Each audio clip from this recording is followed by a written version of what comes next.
Friends, ఇవాళ మనం war dogs. Okay, war యుద్ధం అంటే అసలు ఏంటి, దేశాల మధ్య పాలిటిక్స్, వాళ్ళ మధ్య గొడవలు, ఆ దేశంలో జనాల ఎమోషన్స్, ఆ బాధలు, ఇదంతా మనకు కనిపించేది. బట్ యాక్చువల్లీ యుద్ధం అంటే ఏంటి, వ్యాపారం. ఈ ప్రపంచంలో డబ్బులు ఎక్కువగా ట్రాన్స్ఫర్ అయ్యే అతి పెద్ద బిజినెస్ ఆయుధాలే. మిగతా అన్ని నెక్స్ట్ వస్తాయి. మిగతా ఏ బిజినెస్ అయినా కంపెనీలు జనాల మధ్యలో అయింది. బట్ ఈ బిజినెస్ దేశాలకి గవర్నమెంట్ కి మధ్యలో అవుతుంటాయి. అదే మనం అంతా బేసిక్ అనుకుంటూ ఉంటాము, అమెరికా వాడు అన్ని దేశాల మధ్య చిచ్చు పెట్టి అప్పుడు వాడు వెళ్ళి ఆయుధాలు అమ్ముకుంటాడు అంటే చేస్తాడు, వాడు ఖచ్చితంగా చేస్తాడు. బట్ ఈ దరిద్రుడు ఎంత దారుణంగా అన్ని దేశాల్లో ఏలు పెట్టి ఇన్వాల్వ్ అయిపోయాడంటే, అంటే ఆ దేశాలు గెలిగితే వాళ్ళు వేరే దేశాలతో యుద్ధం చేస్తారు, వాళ్ళు మన దగ్గర ఆయుధాలు కొనుక్కుంటారు, ప్లానే. అయితే ఈ చిచ్చు పెట్టి పెట్టి పెట్టి పెట్టి వాడు అమ్ముకునే దానికంటే వాడు అన్ని వాడుకోవడానికి అయిపోతుంది. దెబ్బకు వాడే ఇప్పుడు తయారు చేసుకుని అమ్ముకోవడం కాదు, అవన్నీ వాడుకొని మళ్ళీ బయట నుంచి కూడా కొనుక్కునే సిచ్యువేషన్ లో ఉన్నాడు. ఒక అమెరికన్ సోల్జర్ ఉన్నాడు అనుకోండి, అతను వేసుకునే యావరేజ్ అతను సూటు డ్రెస్ మొత్తం ఉంటాయి కదా, పైనుంచి కింద హెల్మెట్లు, తుపాకులు, ఆ బుల్లెట్ ప్రూఫ్ జాకెట్లు, అవన్నీ చూసుకుంటే యావరేజ్ గా ఒక్కొక్కరికి 4-5 లక్షల నుంచి 40-50 లక్షల దాకా కూడా పోయిద్దంట ఒక సోల్జర్ కి వచ్చేది. ఇండియన్ సోల్జర్స్ ని చూసుకుంటే ఆ ర్యాంకు, వాళ్ళ పొజిషన్ బట్టి అలా 1 లక్ష నుంచి 10 లక్షలు, ఇది కూడా 25 లక్షల దాకా కూడా పోతుంటాయి. బాగా పెద్దవి అలా ఉంటాయి కదా. మనమంటే ఎవడన్నా దేశం వాడు మన మీద పడి ఓవర్ యాక్షన్ చేస్తే అప్పుడు పోయి వాళ్ళు తుక్కు కొడదాం అని ఉంటాడు. అమెరికా కూడా అలా కాదు, అబ్బా చాలా రోజులైంది ఎవడి మీద పడి గెలికి ఇయ్యాలి పోయి గెలుదాం అని చెప్పి అలా పోయి గెలిగేస్తాడు. దాంతో వాళ్ళు చాలా ఇవన్నీ ఆయుధాలు అవసరం వస్తాయి. ఇప్పుడు వాళ్ళ గవర్నమెంట్ వాళ్ళు తయారు చేసుకోవడమే కాదు, ప్రైవేట్ కంపెనీల వాళ్ళ దగ్గర నుంచి కూడా కొనడం చాలా ఎక్కువ చేస్తారు. నిజంగానే అమెరికా వాళ్ళు పెద్ద పెద్ద కంపెనీ వాళ్ళ దగ్గర కొనుక్కోవడం కాదు, చిన్న చిన్న స్టార్టప్లా పెట్టుకుని కూడా అమెరికా గవర్నమెంట్ ఆయుధాలు అమ్మే వాళ్ళు ఉంటారు వాళ్ళ దేశంలోనే. అలా ఒక చిన్న కంపెనీ పెట్టుకున్నోడు కాదు ఇది. మన ఈ పొలిటికల్ క్లాస్ అయిపోతే మూవీ మొదలవగానే డేవిడ్ అని చెప్పి వీడిని చూస్తాం. యాక్చువల్లీ డేవిడ్ మసాజులు చేస్తూ ఉంటాడు అనమాట. ఈ మసాజులు చేసి చేసి బాగా విసిగిపోయాడు. అంతకుముందు వాళ్ళ ఊళ్ళో వాళ్ళ ఇంట్లో ఉండేవాడు, వాళ్ళ మమ్మీ డాడీతో ఉండేవాడు. 10th అయిపోయింది, ఇంటర్ అయిపోయింది, డిగ్రీ చదువుతున్న టైంలో వాడికి 18 ఏళ్ళు రావడం వల్ల అమెరికాలో పుట్టి 18 ఏళ్ళు వచ్చాక ఇంకా నేను మమ్మీ పప్పా డాడీ మమ్మీ అనుకుంటూ ఏడుండడం అయింది. నాకంటూ ఒక వాల్యూ ఉందని చెప్పి ఇల్లు వదిలేసి వచ్చేసాడు. అక్కడి నుంచి వాడు చదువు లేదు, సంధ్య లేదు. దాని తర్వాత వాడు 7-8 ఉద్యోగాలు కూడా చేశాడు. అందులో ఏ ఉద్యోగం నచ్చక వదిలేశాడు. అంటే 7 ఉద్యోగాలు వాళ్ళే వీడిని పీకేసారండి. ఒక ఉద్యోగమే మాత్రం వాడు నచ్చక వదిలేశాడు. లాస్ట్ గా ఇప్పుడు ఒక మసాజ్ సెంటర్ కంపెనీలో పని చేసుకుంటా బతుకుతున్నాడు. ఇప్పుడైతే ఇన్ని రోజుల పాటు డబ్బులు బాగా కూడబెట్టి కష్టపడి లాస్ట్ గా ఆ డబ్బులతో బొంతలో దుప్పట్లో ఉంటాయి కదా, అవి చాలా కొనిపెట్టాడు. అంత చలేస్తుంది కంటే అమ్మడానికి బిజినెస్ చేయాలి కదా. ఇవన్నీ కొనుక్కొని ఓల్డ్ ఏజ్ హోమ్ కు పోయి మీకు అవసరం వస్తాయి కొనుక్కోండి అంటే ఓల్డ్ ఏజ్ హోమ్ మేనేజర్ వచ్చేటప్పుడు ఎవరు దుప్పట్లో తెచ్చుకున్నారు, నేను ఇప్పుడు ఇవన్నీ కొని వాళ్ళకి ఇవ్వాలి అనేంత బడ్జెట్ అదే లేదు అని చెప్పాక ఒక రోజు మరో ఏదో దినానికి పోయినట్టున్నాడు. అక్కడ చాలా మంది వీడి ఫ్రెండ్స్ వచ్చారు. అందులో ఎఫ్రియం అని చెప్పి ఒక ఫ్రెండ్ కనిపించాడు. స్కూల్ ఇంటర్ లో వీళ్ళు చెడ్డీ బడ్డీ దోస్తులు అంట, బాగా క్లోజ్ అంట. మనోడు సాధిస్తా అని చెప్పి 18 ఏళ్ళప్పుడు వెళ్ళిపోయాడు కదా, అప్పటి నుంచి కలవలేదు. మనోడు పై వాడిని చూసి ఏందా మంచి సూటు బూటు ఆ కళ్ళజోడు ఎవడదా అంటే, వీడేమో నేను నీలాగా డిగ్రీ చదువుతూ మధ్యలో వదిలేసా అనుకుంటున్నావా అంటే బాగా చదువుకుని బాగా సంపాదించావా అంటే అదేం కాదు, నువ్వు డిగ్రీ వదిలేసావు, నేను ఇంటర్మీడియట్ వదిలేసానులే కానీ ప్రజెంట్ నేను న్యూయార్క్ లో ఉంటాను, అక్కడ కూర్చొని తుపాకులు అమ్ముకుంటా ఉంటాను, ఆన్లైన్ లో కూడా అమ్ముతుంటాను అని చెప్తాడు. మనోడు అది విని నువ్వు స్కూల్లో గాంజా ప్యాకెట్లు అమ్మినప్పుడు అనుకున్నాను పెద్ద నువ్వు ఇట్లాంటి బిజినెస్ లోకి వస్తావని అని చెప్తే నీకు భలే ఇంట్రెస్ట్ కూడా నీకు చూపిస్తా అని చెప్పి అలా విషయాలు చెప్తూ పోతా ఉంటాడు. వెళ్లే ముందు ఇంటర్మీడియట్ జ్ఞాపకాలు గుర్తు రావడం వల్ల మత్తు పదార్థాలు ప్యాకెట్లు కావాలి అని చెప్పి ఒక డీలర్ దగ్గర పోయి కొందామని చూస్తే ఆ బయట ఉన్న వాళ్ళు ఈయన మోసం చేసి డబ్బులు తీసుకొని మోసుకొని పోరా ఎక్కడి నుంచి అంటారు. ప్యాకెట్ ఏది అంటే 15 ప్యాకెట్ చేతిలో పెడతాడు. వీడు అలా వచ్చి డిక్కీ ఓపెన్ చేసి లోపల తుపాకి తీసి దడదడమని కాలుతాడు. మనోడైతే ముందు షాక్ అవుతాడు, భయపడతాడు. దానికంటే ఎక్కువగా వావ్ ఎవడి జేమ్స్ బాండ్ అనుకుంటాడు ఈయన చూస్తే. అంటే ప్రతోడు మనోడిని ఏదో అంతా తొక్కడానికి ట్రై చేస్తా ఉన్నట్టే ఉంటాడు. బట్ వీడి ఆరా చూసి వీడు ఎంత కాన్ఫిడెంట్ గా ఉన్నాడు, ఎంత ఈజీగా రోడ్డు మీద తుపాకితో కాల్ చేస్తున్నాడు. ఓ మై గాడ్ అని ఇంప్రెస్ అయిపోతాడు. నెక్స్ట్ రోజు వీడు ఆఫీస్కి వెళ్తాడు. వాడు ఆఫీస్ లో బిజీగా మాట్లాడుకుంటూ ఉంటాడు. ఎవరితో మిలిటరీ హెడ్ లాగా మాట్లాడుతూ ఫేక్ గా మాట్లాడుతూ గవర్నమెంట్ ఏమేమి తుపాకుల కోసం ఎదురు చూస్తుందా అని కనుక్కుంటా ఉంటాడు. అంటే అక్కడ ఏం డీల్స్ పెట్టింది, ఎలాంటి డీల్స్ నడుస్తున్నాయి ఇవి తెలుసుకోవడానికి. బేసిక్ గా వీడు ఎక్కువగా అయితే ఆ ఇంటర్నెట్ లో తుపాకులు అమ్ముతా ఉంటాడు. మామూలుగా ఇట్లా అమ్ముకోవచ్చు, అక్కడ అదేం పెద్ద పాయింట్ కాదు, మంచిగా అమ్ముకోవచ్చు, పచ్చళ్ళు అమ్ముకున్నట్టే. దాంతో పాటు వీడు మిలిటరీ వాళ్ళకి కూడా ఆయుధాలు అమ్మడానికి డీల్స్ ఎత్తుకుంటా ఉంటాడు. అలా వచ్చి డీటెయిల్స్ అని చెప్పేస్తాడు. నువ్వు నా మంచి బెస్ట్ ఫ్రెండ్ గా, నేను అసలు ఊరికి విషయాలు నీ చెప్తాదా అని. తుపాకులు మనం బయట అమ్ముకోవచ్చు, అమెరికా కాబట్టి ఎక్కువ అమ్ముడవుతాయి ఓకే. బట్ మనం ఇంకా ఎక్కువ సంపాదించాలంటే మనం గవర్నమెంట్ కి అమ్మాలి. గవర్నమెంట్ ది అఫీషియల్ వెబ్సైట్ ఒకటి ఉంటుంది నిజంగానే. అందులో గవర్నమెంట్ మెన్షన్ చేసిద్ది, మేము ఇక్కడికి వెళ్తున్నాం కాబట్టి మాకు ఇన్ని తుపాకులు కావాలి, అక్కడికి వెళ్తున్నాం ఆ యుద్ధంలో పార్టిసిపేట్ చేయడానికి ఇన్ని గుళ్ళు కావాలి, ఇలా చాలా పెట్టి ఉంటది. ఒకటా విండా 100 ప్లేసుల్లో పోయి 100 రకాల యుద్ధాలు చేస్తారు. మరి ఎన్నెన్నో కావాల్సి వస్తుంది. అంటే ఇప్పుడు గవర్నమెంట్ చేసుకొని అవే వాడుకోవచ్చు. బట్ ఎన్ని చేస్తారు, ప్రతి దేశం యుద్ధం చేసిద్దండి, కానీ అది ఎప్పుడో ఒకసారి చేసింది. వీడు అట్ట కాదు, మీరు ఇప్పుడు చూసుకున్నది ఏడో కాడో కనీసం 4 దేశాల్లో ఈ పాటికి గోల్ చేస్తా ఉంటది. అందుకే చాలా కావాలి ఇలా అమెరికా వాళ్ళకి. వాడైతే మాకు డీల్స్ కావాలని చెప్పి అలా వాడు అంటే తుపాకులు కావాలని పెట్టుంటాడు. ఎవడైతే అంటే బిడ్డింగ్ జరిగింది, ఎవడైతే తక్కువ రేటుకి ఇస్తాడో వీళ్ళు అడిగినవి వాళ్ళ దగ్గర కొంటాము, అదే అలా డీల్ ఇచ్చేస్తామని చెప్పి వాడు పెట్టుంటాడు. అట్లయితే తక్కువ డబ్బులుగా వచ్చేస్తా ఉంటాయి గవర్నమెంట్ కి తుపాకులు అవి ఇవి. ఇలా నిజంగా జరుగుతూ ఉంటది. వీడికి ఎక్స్ప్లెయిన్ చేస్తాడు ఇలా డీల్స్ అనేవి గవర్నమెంట్ చాలా పెట్టింది కాబట్టి అన్ని పెద్ద పెద్ద ఉంటాయి, వాటిని మనం గెలకూడదు, గెలిగితే ఎటు కాకుండా సంకనాకి పోతాం. అందుకే మనం చిన్న చిన్న డీల్సే వెతుక్కోవాలి. అంటే ఇవాళ పెద్ద దేశం మీద యుద్ధం కాదు, చిన్నది ఏదో ఊళ్ళో పడి ఒక 100 మంది చంపేద్దాం అనుకుంటున్నాం, దానికోసం 100 తుపాకులు చాలు అని పెట్టి ఉంటారు. అంత చిన్న డీల్స్ ఎత్తుకోవాలి. అంటే ఆల్మోస్ట్ చిన్న డీల్స్ కూడా కోట్లలోనే జరుగుతాయి గవర్నమెంట్ సైడ్ కాబట్టి. ఇలాంటిని ఎత్తుక్కొని లాక్కోవాలి అని చెప్పి ఎక్స్ప్లెయిన్ చేస్తాడు. ఇలా వీడితో మాట్లాడి ఇంటికి వెళ్తాడు. ఇంటికి వెళ్ళాక వాళ్ళ వైఫ్ ని చూస్తాడు. ఓ ఎనాది ఆల్మోస్ట్ అంటే హీరోయిన్ నాకే తెలియదు, నేను ఎప్పుడు ఏం వీడియోలు చూడాల. వీడి వైఫ్ అనమాట. వీడి ఇంటికి రాగానే నేను ప్రెగ్నెంట్ అని చెప్పి చాలా ఎక్సైట్మెంట్ తో చెప్పిద్ది. వీడు ఒక్కసారిగా అన్నట్టు ఏదో ఎక్స్ప్రెషన్ పెడతాడు. అర్థం కాదు ఏంటో నువ్వు ఆనందపడుతున్నావా ఆశ్చర్యపోతున్నావా అంటే. ప్రజెంట్ అయితే పాపం చాలా కష్టాల్లో ఉన్నాడు కదా, ఆనందపడతాడు, అట్ ద సేమ్ టైం భయపడతా ఉంటాడు చాలా ఖర్చులు రాబోతున్నాయని. దాని తర్వాత మళ్ళీ పోయి ఎఫ్ఎం ని కలుస్తాడు. వీడికి మాటలు చెప్తా ఉంటాడు. వీడు తమ్ముడు ఏం నువ్వేమన్నా యూట్యూబ్ లాగా ఏంది, మొత్తం నీ చేత వీడియో తీయించి ఇవన్నీ తీసి యూట్యూబ్ లో పెట్టడానికి నీకు ఇవన్నీ చెప్పా అనుకుంటున్నావేంది, నిన్ను పార్ట్నర్ గా చేసుకోవడానికి నువ్వు వచ్చేస్తావు మన కంపెనీలోకి అని అంటే వీడు నో అసలు ఆయుధాల మీద ఏంటి, నా వల్ల కాదు, ఎంతో మంది ప్రాణాలు నా వల్ల పోయింట నేను తీసుకోలేకపోతున్నానంటే. ఇదేమో నువ్వు అమెరికా ఓడిగా నువ్వు మర్చిపోతున్నావు, అది మన వల్ల చాలా ప్రాణాలు పోతాయి, మనం ఏం చేసిన పనుల ఇప్పుడు కూడా మన వల్ల ఎన్నో ప్రాణాలు పోతా ఉంటుంటాయి. స్కూల్లో మనం ఎంత బాగా పని చేసేవాళ్ళం, నేను మత్తు పదార్థాలు అమ్ముతా ఉంటే నువ్వు నీ బ్యాగ్ లో ప్యాకెట్లన్నీ వేసి ఆ బ్యాగ్ ఇచ్చుకుంటా వచ్చేవాడు, ఎంత బాగుండేది. అండ్ మనం ఏమి ఇప్పుడు అన్అఫిషియల్ గా ఏం అమ్మట్లేదు, డైరెక్ట్ గవర్నమెంట్ వాళ్ళకే అమ్ముతున్నాం, కాకపోతే కొంచెం అటు ఇటు మతలబులు చేసి అమ్ముతాం. మొత్తం అఫిషియల్ గా అంటే వాడు ఓకే నువ్వు ఎంత బతిమలాడుతున్నావు కాబట్టి నేను నీ దాంట్లో జాయిన్ అయ్యి కోట్లు సంపాదించుకుంటానులే అని చెప్పి డైరెక్ట్ గా వెళ్ళి వాళ్ళ వైఫ్ కి చెప్తాడు. ఓమే నేను బొంతలో దుప్పట్లో అమ్ముకోవడానికి బిజినెస్ స్టార్ట్ చేస్తున్నాను అనుకుని చెప్పాను కదా, అది సరిగ్గా నడవట్లేదు నాకు తెలుసు, కానీ ఇంకా నుంచి మన కష్టాలు పోబోతున్నాయి, ఎందుకంటే మిలిటరీ ఉన్నావు కదా, నేను మిలిటరీ వాళ్ళకి బొంతలో దుప్పట్లు అమ్మబోతున్నాను అని చెప్తాడు. అబద్ధం చెప్తానండి. మళ్ళీ ఇప్పుడు ఆయుధాలు అది అంటే భయపడిపోతుంది కదా. దీని తర్వాత 4 రోజుల పాటు అసలు ఏంటిది బిజినెస్ ఎలా అవుద్ది, వెబ్సైట్ ఏంది, గోల్ ఏంది, ఎవరితో మాట్లాడాలి ఎట్ట మాట్లాడాలి అన్ని నేర్చుకుంటా ఉంటాడు. ఇంటర్న్షిప్ అనమాట. ఇందులో 2 పనులు చేస్తారు. ఒకటి ఏంటి, ఇప్పుడు ఆయుధాలు వీళ్ళు వేరే దేశాల నుంచి కొనుక్కోవాలి. ఫస్ట్ మరి అమెరికా వాళ్ళకి అమ్మాలంటే ఆ నుంచి కొనాలి కదా, వేరే దేశంలోనో ఏదో డీలర్స్ దగ్గర నుంచో కొనుక్కుంటారు. ఆ కాంటాక్ట్స్ అని ఎప్పటికప్పుడు తెలుసుకుంటూ ఉండాలి, తక్కువ రేటు కొనాలి. గవర్నమెంట్ వెబ్సైట్ లోపలికి వెళ్ళి మంచి డీల్స్ ఏమొచ్చాయో చూసుకుని దాన్ని బట్టి సప్లై దగ్గరికి వెళ్ళి ఆయుధాలు కొని ఆయుధాలని మళ్ళీ గవర్నమెంట్ వాళ్ళకి పంపాలి. ఇవన్నీ చేయడానికి గవర్నమెంట్ నుంచి పర్మిషన్ లైసెన్స్ ఉన్నాయి. దీని తర్వాత ఇప్పుడు వీడిని ఇంకో పార్ట్నర్ దగ్గర తీసుకొని పోతాడు. వీడి కంపెనీలో పార్ట్నర్. ఈ పార్ట్నర్ ఉన్నాడు కదా, వీడికి సిటీ మొత్తంలో 15 లాండ్రీ షాపులు ఉన్నాయంట. చిన్నవి కాదు, పెద్ద పెద్దవంట. ఇప్పుడు ఆయుధాలు కావాలంటే డబ్బులు కావాలి కదా, ఆ డబ్బులు వీడి దగ్గర తీసుకొని దాంతో ఆయుధాలు కొని దాన్ని ఎక్కువ రేటుకు అమ్ముతుంది. ఇతను ఇన్వెస్టర్ అనమాట. ఇన్వెస్ట్ చేసినందుకు బిజినెస్ లో నుంచి 50% తీసుకుంటాడు. మామూలుగా అయితే వీడు ఎప్పుడు 50% 5% కూడా ఇతనికి ఎప్పుడు డబ్బులు ఇవ్వలేదంట. ఇలా డబ్బులు తీసుకుంటాడు, కొంటాడు, అమ్ముతాడు, ఎంతో కొంచెం చేతులు పెట్టి ఇంతే వచ్చింది సార్, అసలు మనం నష్టాలు నడుస్తున్నాం సార్, ఈ కంపెనీ మీరు ఇంకా బాగా డబ్బులు ఇస్తే బాగా చేస్తాను సార్ అని ఎంత ఇస్తే అంతే తీసుకొని పోతాడంట పాపం. దీని తర్వాత వీడు మనోడు డైరెక్ట్ గా బిజినెస్ లో దిగిపోతాడు. వాడు దిగిన తర్వాత వాడి తెలివితేటలు, వాడి ప్రతిభా పాఠవాలు, లౌకిక తత్వాలు, అభినవ భావాలు వీటన్నిటిని ప్రదర్శించి ఏదేదో చెప్పానో అవన్నీ చూపించి అసలు బిజినెస్ భలే చేస్తున్నాడంట. ఎవడూ పట్టుకోలేని సప్లయర్స్ ని, డీలర్స్ ని అందరూ ఎత్తుకు పట్టుకుంటున్నాడంట. బాగా సంపాదిస్తూ ఒకరోజు పబ్బు పోయి తెగదాగి ఇఫ్రియం గడు పక్కనే ఉన్న ఒక పాపను చూసి ఏ పాప అంటాడంతే. అమ్మాయి వెంటనే ఏంది అక్కడ నుంచి డాన్స్ చేద్దా, కమాన్ అని చెప్పి పిలిస్తే వాడు లేచి డాన్స్ చేయడానికి వెళ్తాడు. అప్పుడే ఆ అమ్మాయి బాయ్ ఫ్రెండ్ వచ్చి మన ఇఫ్రియం గాడిని నుజ్జు కింద కొడతాడు. ఈయన్ని కొడితే నీకే వచ్చింది. ఇప్పుడు వాడు ఏమన్నాడు, ఏ పాప సోలోగా ఉందని ఏ పాప అన్నాడు అంతే. ఈ పాపే నువ్వు ముందు డాన్స్ చేద్దాం, పాప తర్వాత విషయం ముందు డాన్స్ చేద్దాం అని పిలిచింది. వెళ్ళి గర్ల్ ఫ్రెండ్ తో మాట్లాడు. ఆ ఈయన్ని కొడితే ఏమొచ్చింది. ఇప్పుడు గొడవ అయిన తర్వాత దాని తర్వాత బయటకు వచ్చేసి ముచ్చట్లో పెట్టుకుంటారు. అయితే అప్పుడే ఫోన్ వచ్చింది. ఏంటంటే ఇరాక్ లో అమెరికా వాళ్ళకి, అంటే ఇంకా అమెరికా తెలిసిందా ఇరాక్ ఇరాన్ ఏమన్నది అన్నింటిలో పెట్టి గెలుగుతా ఉంటారు. ఇరాక్ లో ఏదో యుద్ధం జరుగుతుంది, దానికోసం వాళ్ళు కొన్ని ఆయుధాలు కావాలి. ఆ కాంట్రాక్ట్ కోసం వీళ్ళు పెట్టుంటే ఆ కాంట్రాక్ట్ వీళ్ళకి వచ్చేసి ఉంటది. సూపర్ ఎక్సైట్ అవుతారు. అది కానీ సక్సెస్ అయితే చాలా డబ్బులు వస్తాయి, చాలా నేమ్ కూడా వచ్చింది. ఈడైతే వైద్య దగ్గరికి హాస్పిటల్కి వెళ్తాడు, బేబీని చూస్తాడు. పుట్టబోయేది అమ్మాయి అని చెప్పి కడుపులో ఉన్నప్పుడు చెప్పేస్తాడు. అక్కడ చెప్పేస్తాడు, మన దగ్గర చెప్పదు. అంటే మన దగ్గర మహానుభావుల బ్యాచ్ ఎక్కువ ఉంటుందిలేండి, వాళ్ళకి భయపడి ఇండియాలో చెప్పకూడదు. బేబీ పుట్టబోతుంది, హ్యాపీగా ఉంటాడు. అప్పుడే ఫోన్ వచ్చింది. ఏంటి,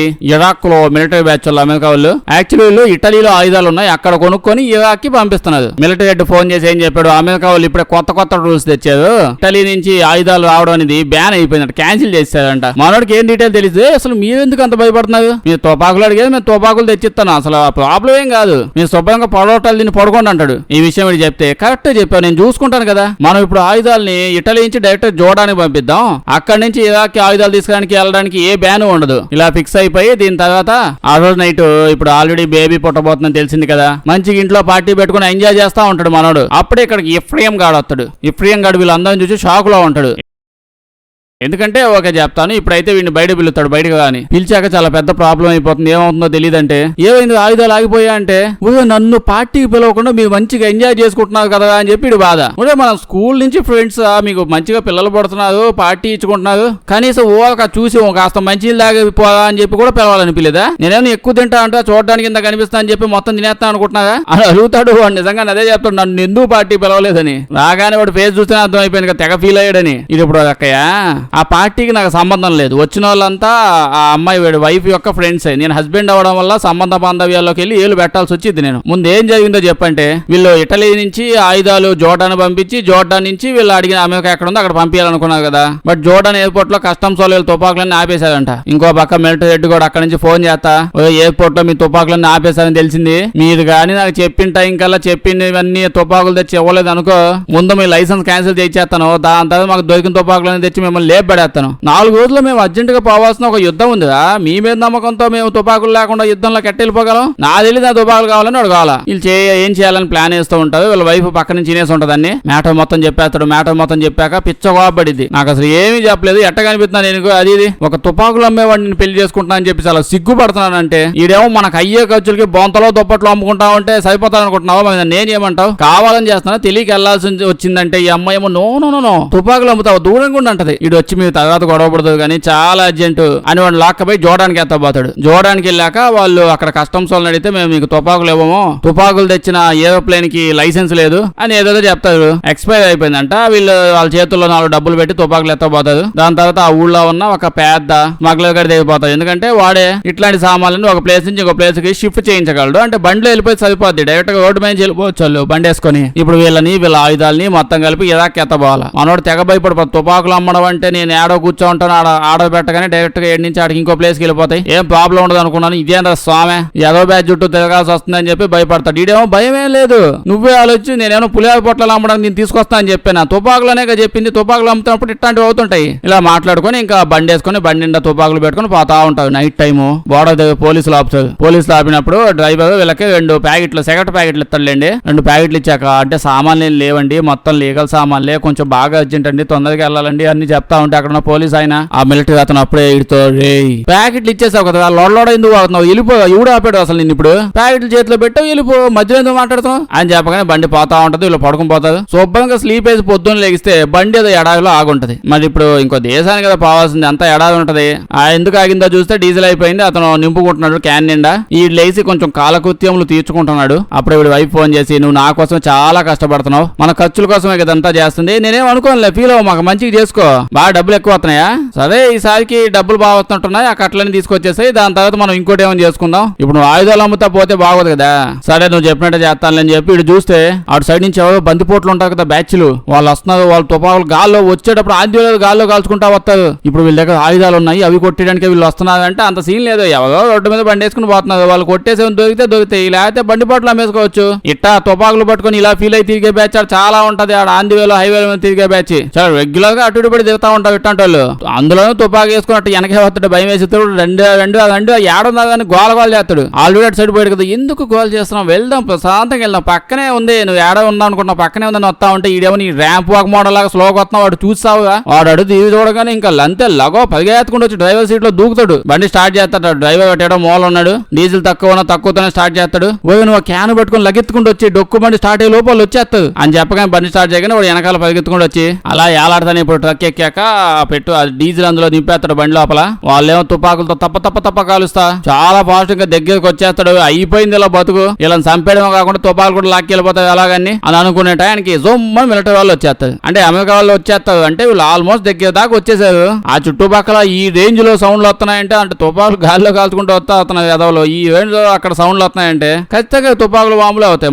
మన దగ్గర అట్లాంటి సౌండ్లు ఇప్పుడు వినిపించాయి అనుకోండి, అది మనం ఖచ్చితంగా ఎవడో దీపావళి టపాసులు కాల్చుకుంటున్నాడు అని అనుకుంటాం. అలా వీళ్ళు ఇంకా లోపల తీసుకుపోతారు. లోపలికి రాగానే కెప్టెన్ వీళ్ళని చూసి, అసలు మామూలు విషయం కాదు, చాలా ఉందా మీకు, మీరు మీ ప్లాన్ చెప్పేటప్పుడు ఇక్కడికి వచ్చే లోపు 100% ఖచ్చితంగా చచ్చిపోతావు అనుకున్నాను నేను. వీడేమో ఏంది స్వామి అట్ట షాకులు ఇస్తావు, చచ్చిపోతావు అని తెలిసినప్పుడు ఎందుకు మమ్మల్ని చేయమన్నావంటే, అంటే ఏంది ఇప్పుడు మేము అందరం ఇక్కడ ప్లాన్ వేసుకొని టాప్ వేసుకొని పిక్నిక్ చేసుకోవడానికి వచ్చామనుకుంటున్నామంట, ఆల్మోస్ట్ మేము సావడానికే వచ్చాం. ఆ మాత్రానికి మీ ఇద్దరు చచ్చిపోయినంత మాత్రం ఏమైపోదు.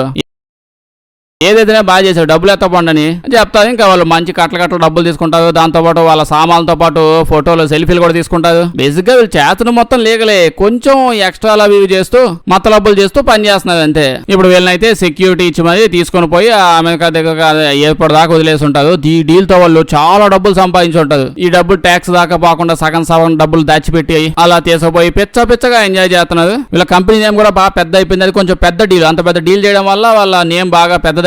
ఇప్పుడు డీల్స్ మీద డీల్స్ తెగ వస్తా ఉన్నాయి, తెగ సంపాదించుకుంటా ఉన్నారు డబ్బులు, లచ్చలే డాలర్స్. అంత సంపాదించాక ఇద్దరు ఒకేలా కనిపించే 2 బళ్ళు బాగా కాస్ట్లీ స్పోర్ట్స్ వెహికల్స్ లా ఉన్నాయి. దీని తర్వాత 2 పెద్ద పెద్ద అపార్ట్మెంట్లు కొనుక్కున్నారు అనమాట. అంటే ఆ బిల్డింగ్ మొత్తం కొనేలేదండి, అంత ఏం సంపాదించట్లా. అందులో 2 పెద్ద పెద్ద అపార్ట్మెంట్లు కొనుక్కున్నారు. దీని తర్వాత వీడు చాలా బొంతలో దుప్పట్లో అవన్నీ ఈ బిజినెస్ చేద్దామని కొనుక్కున్నాడు కదా, వాటన్నిటిని తీసిపోయి ఓల్డ్ ఏజ్ హోమ్ లో దానం చేశారు అనుకుంటున్నారు. అంత లేదు, మొత్తం ఎత్తపోయి ఇద్దరు కలిసి పెట్రోల్ పోసి తగలెట్టేస్తారు గదవలో. దీని తర్వాత అంటే ఇన్వెస్టర్ కూడా ఉన్నాడుగా, ఇన్వెస్టర్ ఈ డబ్బులన్నింటినీ చూసి ఎంతో హ్యాపీ అయిపోతాడు. నేను 10,000 ఇస్తే మీరు నాకు ₹1,00,000 తెచ్చారు కదా, అసలు అద్భుతం అని చెప్పి అంటాడు. అంటే యాక్చువల్ గా అయితే వీడు 10,000 ఇస్తే 10 లక్షలు తెచ్చేవాళ్ళు, అన్ని డబ్బులు వచ్చాయి. వీళ్ళు వచ్చే ఇచ్చారు, వీళ్ళు దీనికి తెగ ఎంజాయ్ చేస్తాడు. ఓ మై గాడ్ అని చెప్పి మీ దాంట్లో ఇంకా తెగ డబ్బులన్నీ నేనే ఇన్వెస్ట్ చేస్తా అని చెప్పి ముందుకు వస్తుంటాడు. ఇప్పుడు కంపెనీని ఎక్స్పాండ్ చేశారు, పెద్ద టీములు పెట్టారు, డీల్స్ ఎతికే వాళ్ళు వచ్చారు, ఎతికి అట్నుంచి ట్రాన్స్ఫర్ చేసే వాళ్ళు, అన్ని పనులు ఆఫీస్ వాళ్ళే చేసే వాళ్ళంతా వచ్చారు. దీంతో వీళ్ళకి తెగ టైం కూడా దొరుకుతుంది, ఎంజాయ్ చేస్తా ఉంటారు లైఫ్ ని. అలా వీడు నైట్ టైం కూర్చొని చూస్తా ఉంటే వీడికి ఒక పెద్ద డీల్ కనిపించింది. ఒకటే దెబ్బకి ఇంకా జీవితంలో వీళ్ళు మళ్ళీ ఇంకొక డీల్ కూడా చేయాల్సిన అవసరం ఉండదు అని అంత ఒక పెద్ద డీల్. అది 10 కోట్లు AK-47 కావాలంట. అన్ని తుపాకులు తీసుకుపోయి ఏం చేస్తారు మీ అమెరికా వచ్చిన వాళ్ళ అవన్నీ కొనుక్కొని వీళ్ళు దాచిపెట్టుకుని తర్వాత వాడుకుంటాను కదా, అవన్నీ ప్లేస్ సప్లై చేసేయాలి. ఒకే యుద్ధంలో వాడి పడేస్తాం అనుకుంటా మొత్తం ఎత్తపోయి మొత్తం ప్రపంచంలో ఉన్న వాళ్ళందరినీ చంపేద్దాం అన్నట్టు ప్లాన్లు వేసుకుంటా ఉంటది ఈ యదవలో. వీళ్ళకైతే బాగా పెద్ద డీలు, అన్ని కోట్లు, అన్ని అంటే దానికి సంబంధించిన చాలా బుల్లెట్లు కావాలి, అన్ని తుపాకులు కావాలి, ఇలా అవి చాలా ఉంటాయి. ఈ డీల్ కి వీళ్ళు అప్లై చేయాలంటే ఫస్ట్ వీళ్ళ దగ్గర ఇన్ని ఆయుధాలు ఉన్నాయన్నట్టు చూపించుకోవాలి. ఇప్పుడైతే వీళ్ళు అన్ని ఆయుధాలు కొనాలని చెప్పి అమెరికాకు సంబంధించిన ఎక్స్పోలు అంటే ఆయుధాలకు సంబంధించిన ఎక్స్పోలు అక్కడ అవి జరుగుతూ ఉంటాయి. ఇలా ఆయుధాల ఎక్స్పోలు కాకపోతే ఇంకేమవుతాయిలే గానీ ప్రతి ఒక్కరి దగ్గరికి వెళ్ళి మాకు 10 కోట్ల తుపాకులు కావాలా, దాంతో పాటు ఇన్ని కోట్లు బుల్లెట్లు కూడా కావాలా, ఇవ్వండి మాకని చెప్పి కనిపిస్తున్న వాళ్ళందరినీ తెగడుగుతా దిగుతా ఉంటారు. వాళ్ళంతా ఏమో మీ కంపెనీ సైజ్ ఏంది, మీరు మాట్లాడే మాటలేందిరా, మీరు గట్టిగా ఒక ట్రిప్కి తిప్పి కొడితే ఓ 10,000 15,000 తుపాకులు కూడా అమ్ముండదు. ఒక్కసారిగా 10 కోట్ల తుపాకులు తీసుకుపోవాలంటే మిమ్మల్ని ఎవడు నమ్మిస్తాడు? మీకు అంత సీన్ లేదు అంటే వాళ్ళేమో బతిలాడుతూ ఉంటారు. మేము అమ్ముతామంటే ప్లేస్ అండి అంటే వాళ్ళు ఒప్పుకోరు. మనోడికి అర్థమైపోయి అవ్వదులే అని చెప్పి అలా కూర్చొని ఆడుకుంటా ఉంటాడు. అప్పుడే అక్కడికి గెడాడ్ అని చెప్పి ఎవడో వస్తాడు. బేసికల్లీ వీడికి చాలా పెద్ద నేమ్ ఉందంట. గెడాడ్ నేమ్ కాదు, మామూలుగా పెద్ద నేమ్ ఉంది. ఆయుధాలు అమ్మడంలో వీడు ఒక పెద్ద ఎక్స్పర్ట్ అంట. వీడికంటే తోపు లేడు అమెరికాలో ఆయుధాలు అమ్మడంలో అనే రేంజ్ లో ఉన్నాడు. వీడు వచ్చి నేను హెల్ప్ చేస్తాను అనగానే మానవుడు పరిగెత్తుకుంటా పోయి ఒడే బయటకు రాదా నువ్వు, పందిలో తిని తొంగున్నావంటా అని చెప్పి లాక్కపోయి తీసుకొని కూర్చోబెట్టే చెప్తాడు. మీరు సరిగ్గా విన్నారో లేదు తెలియదు కానీ మేము అడుగుతుంది 10 కోట్ల తుపాకులండి. నిజం చెప్పాలంటే మేము ఇప్పుడు దాకా 10 కోట్ల గుళ్ళు కూడా అమ్మలేదు, బుల్లెట్లు కూడా అమ్మలేదు. ఇప్పుడు మేము అడుగుతున్న తుపాకులు అంటే ఇతనేమో నాకు తెలుసు.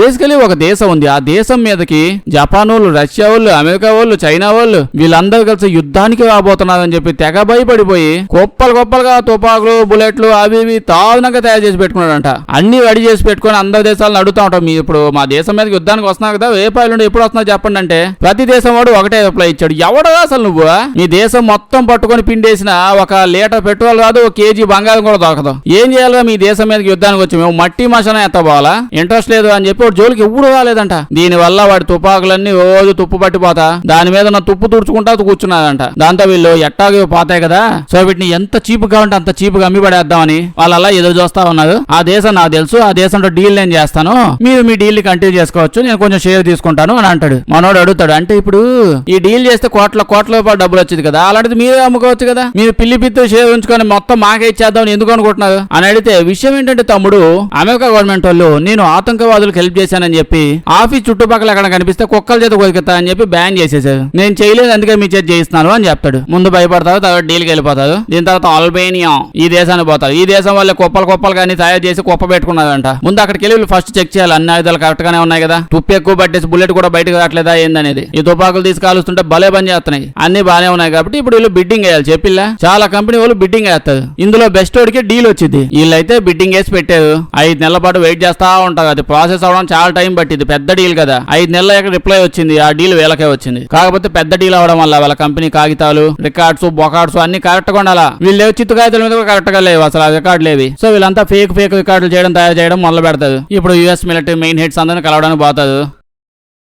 టెన్షన్ ఎక్కువైపోయి ఏం చేయాలో తెలియక 2 మత్తు ప్యాకెట్లు ఓడబిక్కు నోట్లు వేసుకొని పోతాయి అదోలో. ఇవన్నీ చెక్ చేశాక ఈ మిలిటరీ వాళ్ళు మా అంతా కంప్లీట్ గా ఒకే డీల్ మీకే అని చెప్పేస్తారు. బయటకు వచ్చేసాక ఎఫ్రైన్ గాడు బొదలో పంజాలు కొట్టుకుంటుంటాడు, గిలగిలా ఊగిపోతా ఉంటాడు, కింద పెట్టి తన్నుకుంటా ఉంటాడు. ఏందో డీల్ ఒకేసారి ఆనందం అంటే కాదు, ఏడుతున్నాడు. ఏమైంది అంటే బయటకు వచ్చే ముందు ఒక క్వశ్చన్ అడిగాడు, అంటే మా పేపర్స్ అన్ని చూసి చూడగానే డీల్ ఓకే చేశారు కదా, ఇప్పుడు వీళ్ళు పేపర్స్ తెచ్చారు కదా వీళ్ళ కంపెనీకి సంబంధించినవి, మా రికార్డ్స్ అన్ని అంత అద్భుతంగా పేపర్స్ అన్ని అంత బాగున్నాయా అంటే, నీ నీ బొగడాల రికార్డులు మేము నడిపేది గవర్నమెంట్, ఏవేవో డాక్యుమెంట్లు అవి తీసుకొచ్చి మీ పేపర్లకు అతక కొడితే అవి మీ డాక్యుమెంట్లు అయిపోవు, అవన్నీ డూప్లికేట్ అన్న విషయం మాకు తెలుసు. కాకపోతే నువ్వు వేసిన బిడ్డింగ్ అమౌంట్ చాలా అద్భుతంగా ఉంది. ఈ డీల్ పెట్టగానే ప్రతి ఒక్కడు $40 కోట్ల కావాలి, $50 కోట్ల కావాలి అని అడుగుతా ఉంటే నువ్వు ఒక్కడివే $10 కోట్ల ఇస్తే చాలు అని చెప్పి బిడ్డింగ్ వేసావు. నువ్వు దాని బదులు $30 కోట్ల అడుగున్నా మేము ఊరకనే ఒప్పేసుకునే వాళ్ళం, ఎందుకంటే మిగతా వాళ్ళంతా 40-50 తగ్గట్లా, నువ్వు 10 అయినా సరే నీకు ఇచ్చావు అంతేగా అని చెప్తాడు. ఆ విషయం తెలియగానే వీడు తెగ ఏడుస్తాడు, గోడకేసి గుద్దేస్తుంటాడు, అనవసరంగా తక్కువ కేసాని అని చెప్పి. దీని తర్వాత ఇంటికి పోయాక వాళ్ళ వైఫ్ అయితే రచ్చగంబోలా చేసి బేబీని తీసుకొని నేను మా ఊరికి మా పుట్టింటికి వెళ్ళిపోతున్నా అని చెప్పి అంటూ ఉంటది. ఏమైంది అంటే, ఇందాక నీ కాంటాక్ట్ లో నువ్వు ఏడాడు దిగిన ఫోటోలు అవి అన్ని చూశాను నేను, నువ్వు ఇంకా తుపాకులు అమ్ముతా, గవర్నమెంట్ తుపాకులు అమ్ముతా, ఎట్లే డబ్బులు సంపాదిస్తాను గోల చేసింది. వీడేమో లేకపోతే ఇప్పుడు నేను బొంతలో దుప్పట్లు అమ్మి ఇంత పెద్ద ఇల్లు కొని ఇన్ని కాలు కొని ఈ రకంగా తిప్పుతా ఉంటాను అనుకుంటున్నా ఇన్ని రోజుల పాటు, నేను అమ్ముతుంది తుపాకులు గవర్నమెంట్ ఆతంకవాదులకు కాదు అని ఎంత చెప్పినా అమ్మ వెళ్ళిపోయింది అక్కడి నుంచి. దీని తర్వాత ఇటు ఆఫీస్కి వెళ్ళిపోయి పార్ట్నర్షిప్ అగ్రిమెంట్ రాస్తాడు, పెద్ద డీల్ అవుతుంది కదా, నీకు సగం నాకు సగం అని చెప్పి డీల్ రాశాను, దీని మీద సైన్ చేయ అంటాడు. వీడు అలా కోపంగా చూస్తా ఉంటాడు. జైవే అంటే సరే అని చెప్పి చేసేస్తాడు. వాడు లోపల దాచిపెట్టుకుంటాడు అగ్రిమెంట్ పేపర్ ని. మనోడైతే అల్బేనియా వెళ్ళి అక్కడ పనులన్నీ సరిగ్గా చేయించుకుంటా ఉంటాడు, ఆయుధాలు ట్రాన్స్ఫర్ చేయాలి కదా, ఆ పనిలో పడి ఉంటాడు. అప్పుడు వీళ్ళకి ఒక విషయం తెలిసింది, అదేంటంటే తుపాకులన్నీ వీళ్ళవే, కాకపోతే ఆ గుళ్ళు ఉన్నాయా ఒక్క గుళ్ళు కూడా వీళ్ళవి కాదు, మొత్తం అని చైనా వాళ్ళ గుళ్ళు అంట.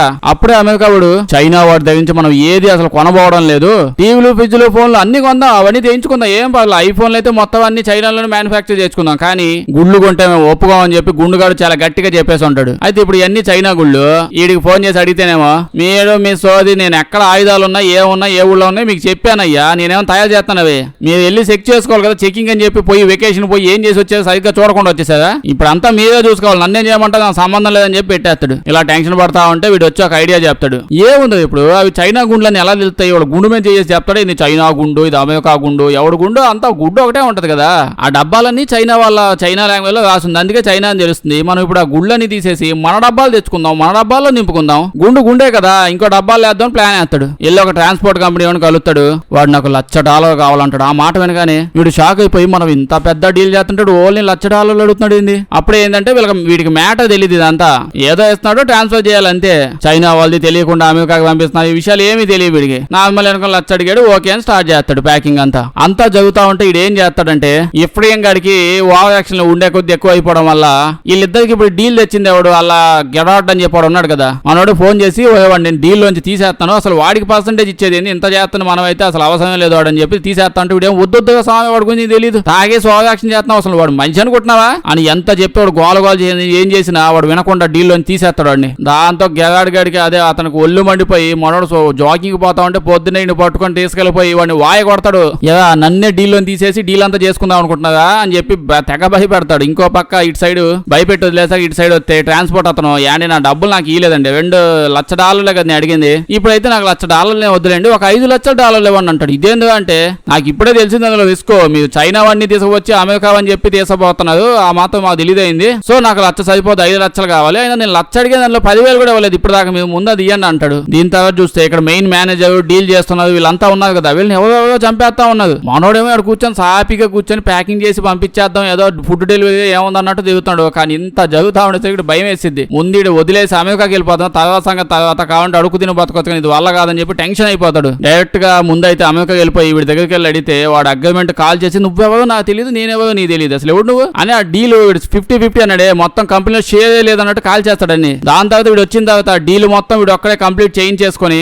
డబ్బులు మొత్తం వీడు ఒక్కడే నొక్కేస్తాడు. ఇఫ్రేం గాడు మనోడికి ఒళ్ళు మండి సామాన్లన్నీ పగలగొట్టేసి పోదా నాకు అవసరం లేదని చెప్పి ఇంటికి వెళ్ళిపోతాడు. అలా మళ్ళీ మసాజ్ జాబ్ లోపలికి వెళ్ళిపోతాడు. అంటే చాలా పెంటగా అంత గోలగోల అయింది, ఫాస్ట్ చెప్పేసా. ఇప్పుడు ఓకే కొంచెమైనా బానే ఉంది కదా, అట్లీస్ట్ ఒక పెద్దలు ఉంది, కొంచెం డబ్బులు ఉంటాయి, మంచి బండి ఉంది, మసాజ్ చేసుకుంటూ ఉందానిలే, సేవింగ్స్ అవన్నీ అయిపోయినా అని చెప్పి అనుకున్న టైంకి న్యూస్లు వేస్తుంటాడు. ఏమని, ఆయుధాలు అమ్మే వాళ్ళు అమెరికా గవర్నమెంట్ కి అన్యాయం చేసి పాపం వాళ్ళకి ఏడిపించారు, చైనా గుళ్ళని తీసుకొచ్చి అమెరికా వాళ్ళ గుళ్ళు చేతిలో పెట్టారు, ఎంత బాధపడుతున్నారు అమెరికా వాళ్ళంతా గుళ్ళు వాడడానికి, ఇలా తెగ ఫీల్ అయి ఉంటారు. మొత్తం న్యూస్ లోకి వచ్చాయంటే ఏందో అర్థమైపోయింది కదా. ఎఫ్ఎం గారు కూడా పరిగెత్తుకుంటూ వచ్చి ఏదో అయింది పోయింది అంటే ఏదో చేద్దామని కిందకి వెళ్తే FBI వాళ్ళు వచ్చి వీళ్ళని ఎత్తకపోతారు. ఏం జరిగిందంటే పెద్ద పెద్ద తప్పులు గిప్పులు అట్లాంటివి ఏం జరగలేదు. మధ్యలో అసలు ఇప్పుడు ఏం జరిగిందంటే వీళ్ళు కోట్లు సంపాదించారు. కాకపోతే అక్కడ చిన్న పాయింట్ ఏమైంది, డెలివరీ బాయ్ ఉన్నాడే మొత్తం ట్రాన్స్ఫర్ చేస్తున్నాడు, గుళ్ళన్నీ అమెరికా గుళ్ళు అన్నట్టు చేసేసి ట్రాన్స్ఫర్ పెట్టాడు. వాడు ఫోన్ చేసి డీటెయిల్ చెప్పేది, ఎందుకంటే వాడికి ఇప్పుడు దాకా రూపాయి కూడా ఇవ్వాలా. ఇంత పెద్ద చేస్తున్నాను కనీసం లచ్చ కూడా ఇవ్వలేదని వాడు బాధ. పనంతా చేయించుకుని ₹100 బిల్ల కూడా చేతిలో పెట్టుకుని వెళ్ళిపోయాడు. వీడికి ఒళ్ళమండి అమెరికాలో ఫోన్ చేసి మ్యాటర్ చెప్పారు, ఇంకా జైల్లో పడేశారు. కాకపోతే ఇఫ్ఎం గారిని ఒక్కడనే, ఎందుకంటే మెయిన్ లీడర్ వాడే కదా, కంపెనీ మొత్తం వాడి దగ్గర మీద చింపేశాడు, కాల్ చేసాడు, ఏం లేకుండా చేశాడు. దాంతో వాడిని ఒక్కడనే జైల్లో పడేశాడు. మనోడికి నువ్వు జస్ట్ ఎంప్లాయ్ కదా, పెద్దగా ఏం ఉండదులే, ఒక 3 నెలలు హౌస్ అరెస్ట్ అని చెప్పి 3 నెలలు వాడు ఇంట్లోనే ఉండాలి, బయటికి వెళ్ళకూడదు. ఆడ పార్ట్నర్ జైలుకి వెళ్ళిపోయాడు. మనోడు ఇంకా మసాజ్ ఇదే పనిలో వెళ్ళిపోయి హ్యాపీగా బతుకుతా ఉన్నాడు. అలా మసాజ్ చేద్దామని చెప్పి ఒక ఇంటికి పోతే వీడింటికి వెళ్తాడు లాస్ట్ కి. ఇదే కావాలని పిలిపించి ఉంటాడులేండి. పాప నీకు అన్యాయం జరిగిపోయినట్టుంది, మొత్తం డబ్బులన్నీ వాడే ఎత్తపోయినట్టున్నాడు, నువ్వు ఫీల్ అవ్వమాకలే, వాడికి తెలియకుండా వాడి డబ్బులు కూడా మొత్తం నేను లాగేసాను డీల్ డబ్బులన్నీ, ఇదిగో ఈ డబ్బులు ఉంచుకో, పండుగ చేసుకో, ఎంజాయ్ పండగ అంటాడు. ఇంకా అక్కడతో సినిమా అయిపోద్ది. బ్యాక్గ్రౌండ్ లో నాయిస్ ఎక్కువగా ఉంటే ఫీల్ అవ్వమాకండి, అంటే ఇల్లు కడుతున్నారు, అంటే నేను కట్టుకోవట్లేదండి, ఆ పక్కింటి వాళ్ళు ఎవరో కట్టుకుంటున్నారు, దానివల్ల సౌండ్స్ ఎక్కువ వస్తున్నాయి, కొంచెం డిస్టర్బెన్స్ ఉండొచ్చు. వీడియో నచ్చుంటే లైక్ చేయడం మర్చిపోవద్దు. ఇలాంటి వీడియోస్ ఇంకా కావాలంటే మన ఛానల్ ని చెక్ చేసి చూడండి, సబ్స్క్రైబ్ చేసి పక్కనే ఉన్న గంట కొట్టడం మర్చిపోవద్దు. బాగా డిఫరెంట్ సినిమాలు ఏమన్నా చెప్పండి, చేసేద్దాం. Thank you.